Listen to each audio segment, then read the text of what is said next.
Western armored vehicles are now at a critical crossroads.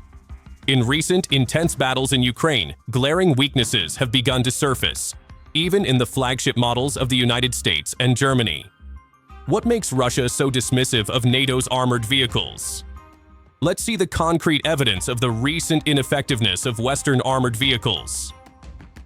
On August 6th, amid the wet and heavy black soil of Donetsk, a scene both tragic and ironic unfolded before the world. A drone operated by vigilant Russian reconnaissance forces captured a moment of perfect stillness from above. There, mired in a relentless mud pit, stood a crippled German giant, the Bergepanzer II armored recovery vehicle. Its mighty tracks, designed to pull tanks weighing tens of tons out of trouble, now spun helplessly, digging deeper into the sticky clay. Germany, proud of its industrial prowess, has long hailed the Bergepanzer II as the logistical backbone of its armored units. On paper, it's a savior. Built on the Leopard 1 tank chassis, it is equipped with a crane, a dozer blade, and tools meant to repair and evacuate its wounded comrades on the battlefield. In NATO training scenarios on the dry, firm plains of Germany, it may well be an engineering marvel. But Ukraine is not a training ground. The fundamental weakness of this vehicle, and many other pieces of Western hardware, is that it was designed for a different kind of war, in a different kind of world. Its immense weight, intended to provide stability when towing heavy loads, became a curse in Ukrainian soil. It became an anchor to itself. Its role is to be the hero for broken down or damaged Leopard tanks, or PZH 2000s. But in Donetsk, it failed to fulfill that role entirely. Instead of becoming a savior, it became a target. Stuck and unable to move, its large silhouette made it an easy and inevitable prey. The threat came not only from the mud below, but also from the watchful eyes of Russian drones above. Every second it remained trapped was an open invitation for a Lancet or FPV drone to dive in and end its journey. A vehicle designed to prevent losses instead became a loss itself. A static, costly monument to the failure of Western planning. A similar story happened to another hard-working vehicle from the Western arsenal, the American-made M113A3. On modern battlefields dominated by precision artillery and ubiquitous drones, the M113 is nothing more than a walking aluminum coffin. The United States took pride in it for its simplicity, massive production numbers, and its ability to be modified for various roles. However, that pride does not protect the soldiers inside it. The reason why the M113 is so frequently hit and destroyed by Russian forces is quite simple. It was never designed to face high-intensity conflicts like this. Its thin armor can be penetrated by heavy machine guns, let alone by Kornet anti-tank missiles or cannon fire from Russian BMP-2s. It is blind, slow, and stands out in open terrain. Russian forces have learned to hunt it down, knowing that every successful strike disables a vehicle. So, why have these much-vaunted Western vehicles struggled so greatly in combat and failed completely in their role in Ukraine? First, the battlefield itself.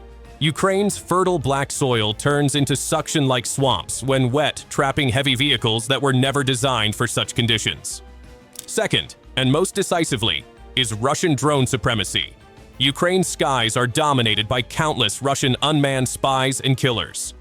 No movement goes unnoticed, and no stationary vehicle is safe. A multi-million-dollar tank can be disabled by a few $100 FPV drone. This is the new reality of warfare, where thick armor no longer guarantees survival. The final factor, often overlooked by Western analysts, is the readiness and morale of Ukrainian troops. They were given highly sophisticated equipment without adequate training, forced to operate complex systems under extreme combat pressure. Morale takes a hit every time another Western wonder weapon fails to live up to its promise. They've been forced to fight a NATO-style war of attrition with doctrines and equipment ill-suited to local conditions. Considering how many Western tanks and armored vehicles have been captured or destroyed, even Ukraine is starting to lose faith in Western support. Have you heard that Ukraine is now developing its own armored fighting vehicles? This is not a sign of strength or independence. It's an admission of desperation. The United 24 site reported the development of the Ingwar 3 armored vehicle. a local attempt to rival basic platforms like the US-made Max Pro. They tout modifications based on frontline feedback, integrated electronic warfare systems, and even anti-drone mesh. The vehicle is praised for meeting NATO standards, with adaptive suspension and a powerful engine. But all of this is essentially patchwork. They're trying to build something better because what they've been given has proven inadequate. But how likely is it that these homemade vehicles will be more effective than the NATO hardware that has already failed? There is no evidence so far, and most likely, it will just become the next victim in the same brutal theater of war. The sharpest and most honest assessment comes from Sergey Chemezov, CEO of the Russian defense and technology giant, Rostec. He offered a critical evaluation of Western armored vehicles. He claimed, backed by strong justification, that American, German, and British designs lack the kind of technical innovation worth adopting. Chemezov even acknowledged the engineering quality of Germany's Leopard 2 tank, but quickly dismissed its relevance. Russia, he said, sees no breakthrough design solutions and nothing worth copying from the Leopard to implement on its own platforms.